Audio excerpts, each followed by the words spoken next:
Cine dorește? Cine dorește? Ok, salutare tuturor, eu sunt King Vlog și acesta este primul Q&A de pe acest canal. Ei bine, oameni buni, acum îl filmez, mă simt un pic mai bine, chiar dacă uneori se mai întâmplă asta. Chiar îmi pare rău, nu am ce să fac, așa că haideți să-i dăm drumul la Q&A. Prima întrebare vine de la Camelia, care spune: ce vrei să faci după ce termini liceul? Ei bine, asta este o întrebare destul de interesantă, să spun, pentru că pe ce termin liceul vreau să mă apuc de muncă, vreau să dau de permis și apoi să-mi cumpăr o mașină, pentru că, nu știu, îmi place foarte mult să conduc, chiar dacă n-am avut oportunitatea încă, pentru că nu am de gând să mă urc la volan și poate vreodată să... Al doilea plan și sigurul, nu o să mă las niciodată de YouTube, asta fi sigură. M-am apucat de canalul ăsta, vreau să-l duc până la capăt. Damian mă întreabă, dacă ar fi să fii în spital, în câte spitale ai fi? Întrebarea vine de la cel mai tare violator. Și dacă vă întrebați, oameni buni, de ce mă uit așa, e bine, citesc comentariile de aici, chiar dacă voi o să le vedeți aici, pana mea. Așa că de-aia mă uit în partea asta, ca să pot să vă citesc întrebările. Cel mai tare violator mă întreabă, Max a murit? Și tot el scrie jos, Max Infinite, sau Infinite, cum pronunțați voi. Nu, n-a murit Max Infinite, sau Infinite, cum ziceți voi, zic Infinite. De ce ar muri Max Infinite? Am găsit și titlul de video, sper să nu vă deranjeze pe niciunul. Teo, dacă ai fi fată pentru o zi, ce ai face? Ei bine, dacă aș fi fată pentru o zi, cred că aș încerca să intru un pic în rolul lor. Adică văd într-adevăr ce gândesc fetele, pentru că noi băieții chiar nu înțelegem ce gândesc unele. Am văzut și o poză, dar nu mai știu exact unde este. Băi, îmi place pe ăla, da, îl plac. Păi da, stai, dacă eu îl plac pe el și nu mă place pe mine, de ce să-l plac pe el? Chiar nu înțeleg logica fetelor, nu pricep lucrul ăsta. Așa că asta aș face dacă aș fi fată pentru o zi, ca să pot să înțeleg și o fetelă. Bine, și a doua zi cred că aș muri. We rock you. Crispy mă întreabă, așa că îl iubești pe Dog? Da, îl iubesc. Și pe el îl iubesc. Bă, cu aia să vă ajut de mine. Andra îmi spune, salut King, e bine, bună, Andra, bună. Aici. Ana mă întreabă, când avortează o cloșcă? Ana este lesbia mea. Hai să căutăm când avortează o cloșcă. Ok, și ca să spui că nu m-am interesat, când avortează o cloșcă? E bine, când face ouă. Aha. E bine, n-am am aflat și răspunsul, când face ouă. Eu mă dă paca. Soare mă întreabă, când faci live cu daily vlog? Când faci live cu daily vlog? Adică asta ar însemna în timp ce mă plimb cu camera, să am un fir în ea și din firul ăla să am unitatea și unitatea să o ține cineva în brațe și cel care ține unitatea în brațe să mai aibă o priză și priza aia să aibă eventual vreo 700 de metri și să se plimbe așa peste tot până la mine acasă. Poți să știi că o idee bună. Flower Power mă întreabă, bine, Flower, nu știu cum se citește abar. Mă întreabă, de unde ți-a venit ideea asta să fii vlogger? E bine, ideea asta m-a făcut de foarte mult timp, nu știu, nu mi-a venit acum pe moment. Chiar m-a fost și mi-am dorit să fiu unul dintre youtuberii mari, dar aici depinde de susținere. Nu știu, chiar vreau să fac multe lucruri importante pe acest canal și o să urmeze foarte multe proiecte, că o să fie foarte distractive și foarte interesante, așa că nu știu, sper să vă abonați și să fiți activi pe canalul meu. Ohrid mă întreabă, când ne mutăm în camera cu 4 case? Ei bine, oameni buni, da, știți care este problema cu camera cu 4 case? Ei bine, pur și simplu eram cu ea pe afară. Nu știu, eram eu foarte supărat, dar nu știu exact de ce. Și mă uit eu așa la o casă, era o casă foarte mare și mă uit eu așa la și zic eu, bă, ce mi-aș dori și o cameră cu 4 case. Când am zis o cameră cu 4 case, și el s-a uitat așa la mine și zice, poftim? Și ea îmi zice, păi cum adică o cameră cu 4 case? Și eu cum mă uit la ea așa și eu am zis asta. Și face ea, da. Deci eu am zis asta.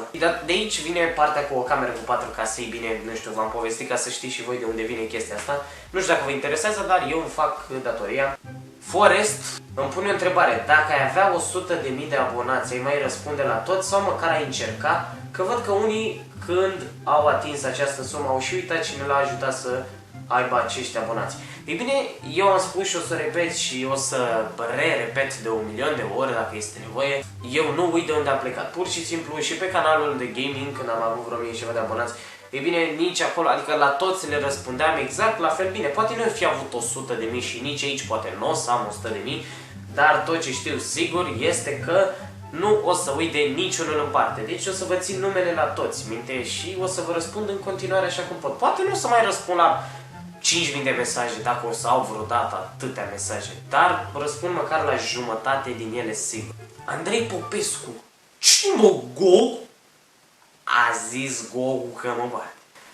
Dacă nu leg lanțuri. Ok, oameni buni, și cam atât a fost cu întrebările pe YouTube. Ei bine, am mai pus și pe grup, o să las grupul în descriere, poate să intrați acolo. Ce este despre acest grup? Ei bine, acolo pun foarte multe întrebări și, ei bine, acolo vorbesc cu toți și le răspund tuturor. Ei bine, puteți să intrați să dați un join în grupul de jos.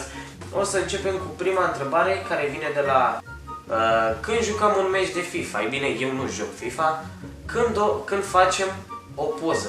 Ei bine, nu știu, când o să avem ocazia să ne vedem? Dacă te-ai mai apucat de un sport, care ar fi acela? Nu știu, habar n-am. Deci nu știu ce sport, chiar nu m-am gândit la așa ceva. Nu știu, habar n-am.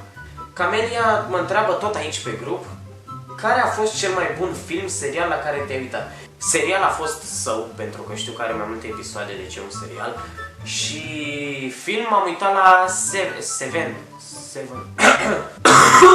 La Seven sau ceva de genul. Andrei mă întreabă, îți este dor de copilărie? Bine, sincer, da, adică am momente când pur și simplu îmi doresc să ies cu cineva pe afară și toată lumea spune ceva de genul: nu vreau, frate, să ies, mai bine stau în calculator, de ce să ies, Doamne? Damian mă întreabă, de ce? Pentru că deoarece și fiindcă radical din 1 supra 2x pe 10 egal da. Cătălin îmi spune, ce e mai rău, să eșuezi sau să nu mai încerci?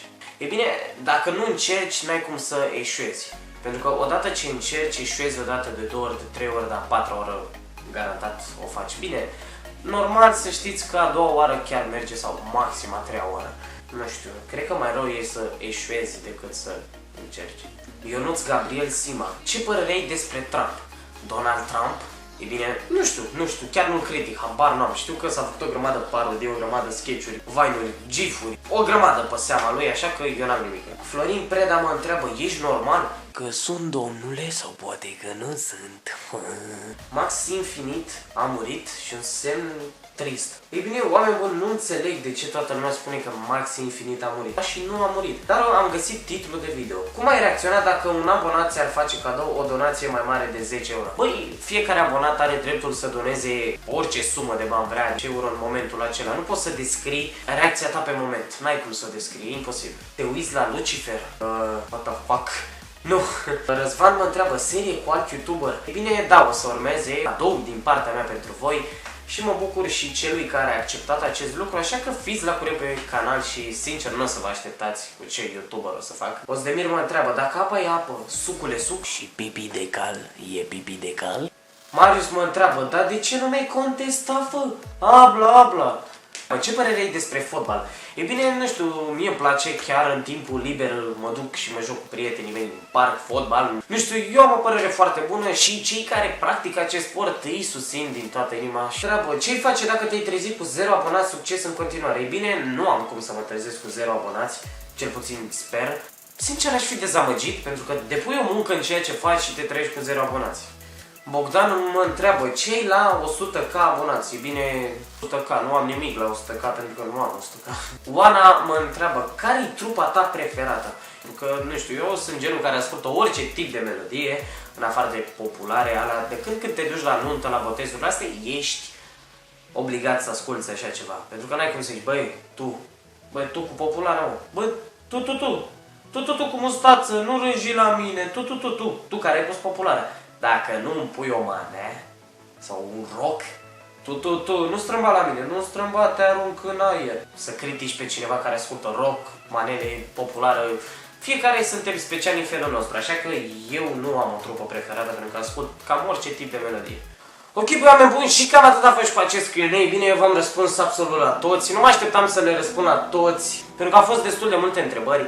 E bine, nu știu, dacă n-a fost atât de funny precum, nu știu, vă așteptați să fie sau, nu știu, să vă simțiți exagerat de sparți de râs, e bine, îmi pare foarte rău, dar este din cauza la răceală și nu știu, am încercat să acopăr un pic această răceală, să spun, și să dau un pic drumul la, adică să nu bag răceala în seamă. Ok, băi, și cam atât a fost cu acest clip. Ei bine, eu am fost King Vlog și noi ne vom vedea data viitoare. Așa că până atunci, abonează-te, dă-i un share pe Facebook și dacă vrei să mai ai la prieteni pe Facebook, poți să-i dai un share și să mă etichezi.